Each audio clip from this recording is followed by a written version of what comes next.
as I was saying, you're willing to let guys with either way less talent or who have just proven way less, you know, continuously keep getting job after job after job after job after job after job after job. Sit around, play around for years collecting backup money, backup paychecks, etc. And that's what I mean when I say that, I think Ben DiNucci definitely showed he got some Patrick Mahomes-esque, stuff in a couple of the throws that I saw that he can totally, if he's, again, in a system with people who have bought into him, amongst other things, he can totally do some things.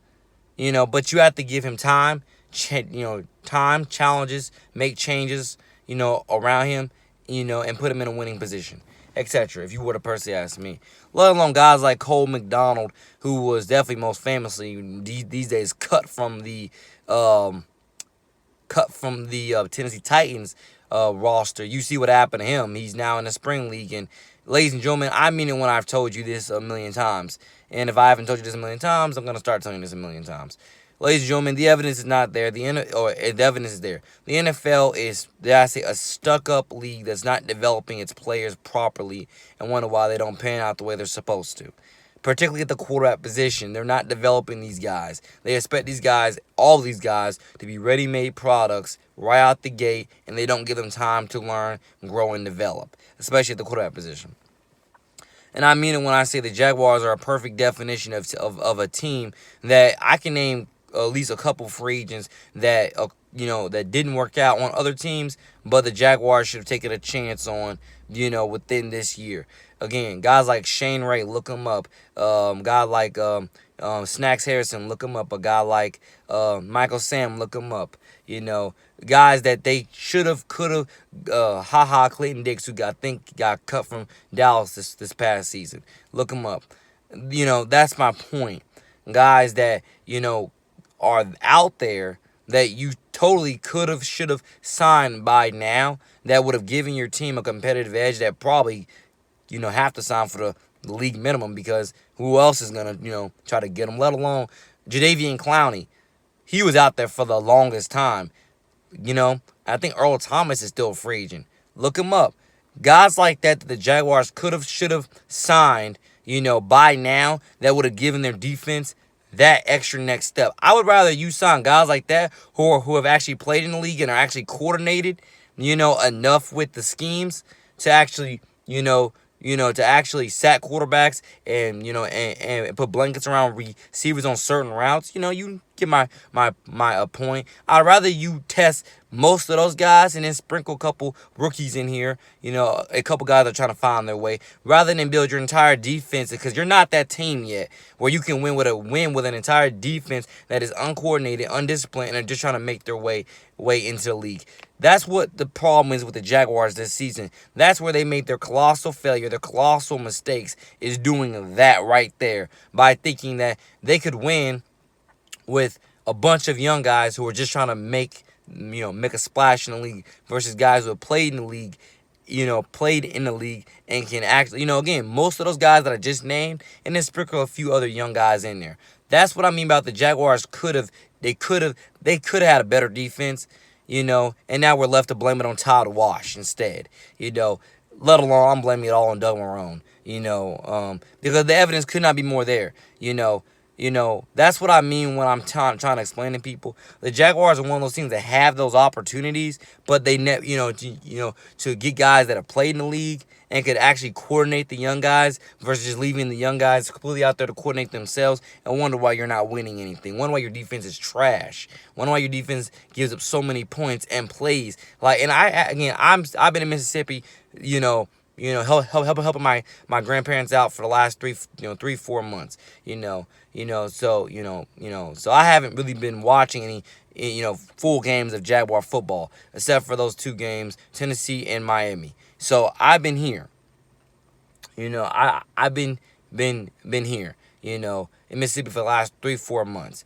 I haven't been able to watch any full games of my, I haven't been able to watch most of the full games that my Jaguars have played, but I've been able to watch some of the highlights, and the highlights prove exactly what I always knew was going to happen. You put an uncoordinated, undisciplined defense out there, and you expect greatness. You give Gardner, depending on what game you watch, no offensive line, and and whatever else, I want to say no offensive line and receivers that couldn't get open, but more so no offensive line, because that's what I saw in that game versus Miami. No offensive line, and then expected greatness out of Gardner. The Jaguars set Gardner up to fail, and so on, and it's the evidence could be more there. And I hope everybody understands what I'm talking about when I say the Jaguars had pieces out there in the free agency that I'm pretty sure would have signed for the league minimum, because no one else is trying to get you, etc. So it's either play for the league minimum with the Jaguars and prove yourself back up there, being worthy of that monster deal. Hopefully with another team, because the Jaguars probably still wasn't going to give you that, but you get the point, because and so on. That's a big part of what it is. You had pieces that you had people and pieces you could have went out there and gotten, but you didn't try. And I'm a very people-oriented person, where this is why I would love to be the GM, if not also the coach of my very own team in some type of capacity one day, whether it's a league that I have to start up from scratch or whether it's, a league somebody else already has. I would love to do that with any sport, but definitely football, because I know I can build this thing, with truth and transparency, and not only take them all the way once, but hopefully as many times as Tom Brady and Bill Belichick has taken their teams all the way. Because I'm telling you, that's what at least if you ask me, that's one of that's one of the biggest and best that's biggest and best things that I'm trying to figure out the best way to phrase that. Those are some of the winning pieces that you need in order to build a dynasty. You need truth, you need transparency, you need a team built on character and charisma, etc. Playmakers, and punishers, etc. Sure, you can have a few, a few non-choir boys on your team, but they have to know how to, between those lines, act and off the field, stay out of trouble. God-given willingly as much as they can. You get the point. And you have to know how to do it. You have to know how, and I know how to do it. Why? Because I operate off of truth and transparency. And I'm pretty sure all those guys I just named for the Jaguars could have got. I promise you, when I'm telling you this, you could have got, if not all, probably half, if not most of those guys. And I'm willing to bet you would have at least made it to the wild card. But the Jaguars are too, whatever the word is that you would have put there, because I'm not going to say it, I'm going to just say biblically, you could say foolish, that they can't get it. They don't know how to build. They don't know how to draft. And they just don't know what they're doing. And it's the same people getting the same paychecks / money or whatever you were to call it. Because I think I'm just spitballing with this verse, over and over and over again. And if I'm not spitballing and what I'm saying is true, I just don't know how to fully word it at this moment. So that's why, I'm just trying my best to, to get it out, spit it out.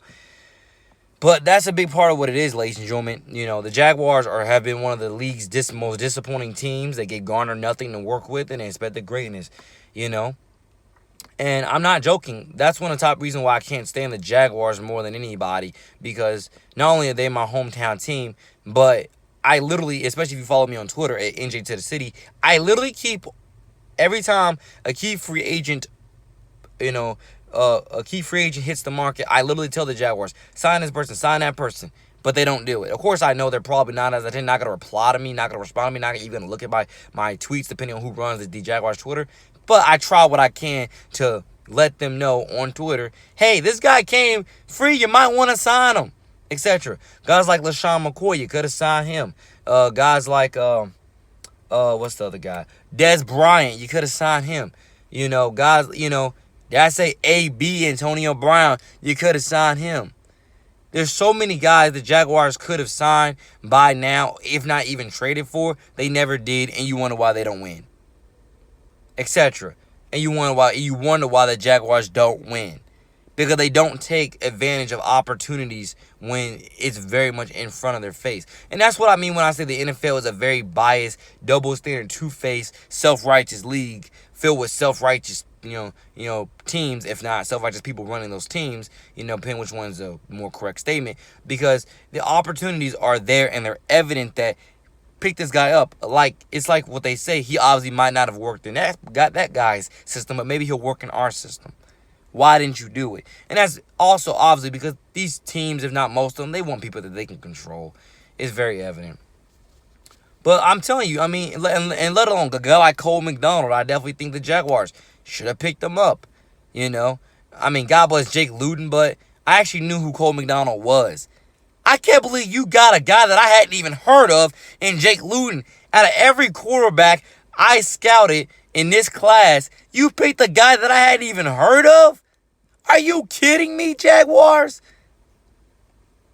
You picked a guy I haven't even heard of. What is this? Oh, and then he goes out there and throws 4 picks. Versus the Steelers.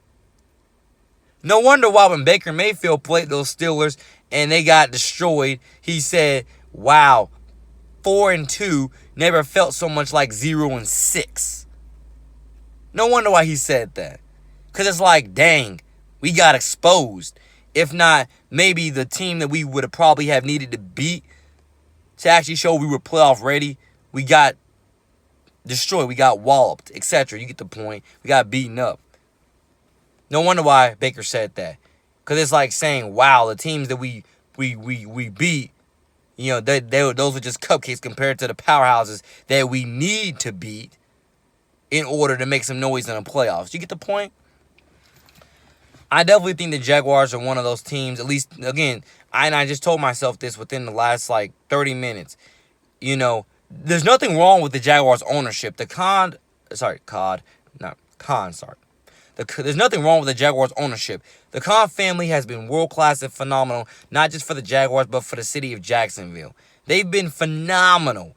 I mean, I don't know all of Khan's business dealings, but I'm thankful for what he's trying to do with Lot J. I'm thankful for what he's trying to. I'm thankful for AEW in Jacksonville amidst this pandemic playing at Daly's place. I'm so thankful.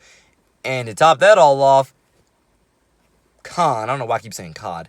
Khan owns Wembley Stadium. I mean, goodness gracious. I don't know why he needs to own Wembley Stadium, but good job for making residual money. Let me just own it. Now they have to go through me to book anything, and so on. Good job. The Khan family is balling. There's nothing wrong with the Khan family. The Khan family is balling. They are great business people. They know what they're doing. The Khan family is balling.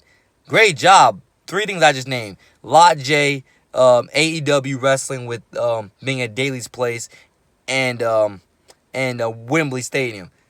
Or Wembley, Wembley. I was about to say Wimbledon, but no, Wembley Stadium in London. The Khan family is balling. They know what they're doing. They're great business people. So they've been great for the team in the city of Jacksonville. It's just the front office doesn't know what they're doing when it comes to how to run a team. And that's why I say, by God's grace, one of these days, you'll see me, running a team of my own. Because I promise to you, since I operate off of truth and transparency, character and charisma, fluidity and fruitfulness, I'm gonna build this. I'm gonna build whatever team, if not teams, and I'm gonna take them all the way, like a factory, because I know how to be a factory and how to win with anybody. Put up numbers with everybody. I know how to do it, and it's just amazing all the names that I'm putting out that the Jaguars should have gotten, but they haven't. And I promise you, if they gotten half of those names, dude, Jaguar football will be the next coming of I want to say the Great Lakers. Even though it's 2 different sports, the Great Lakers, the Great Bulls. They will be the next best product to watch. Oh, God, the Jaguars got Earl Thomas. They got Antonio Brown. They got Michael Sam. They got Damian Snacks Harrison. Or at least half of these people, if not all of them. They got Cole McDonald starting, or in place of Gardner Minshew while Gardner Minshew's hurt. You get the point. The or even Jake Dolegala. The point is there's talent out there for the Jaguars is to tested talent more than anything. Tested talent that you could put in your system, even tested and some developmental. The Jaguars could have and should have put in their system by now. Roll them out there and see how best they revive themselves, improve their worth, those contracts. Maybe if and I'm not saying you have to give them those new contracts, but you get the point. You're giving them that second chance, and they will forever be grateful that you gave them that second chance. But it works out best for everybody. donate. You put a winning product on the field, and they revive their careers with you. God bless. More coming soon.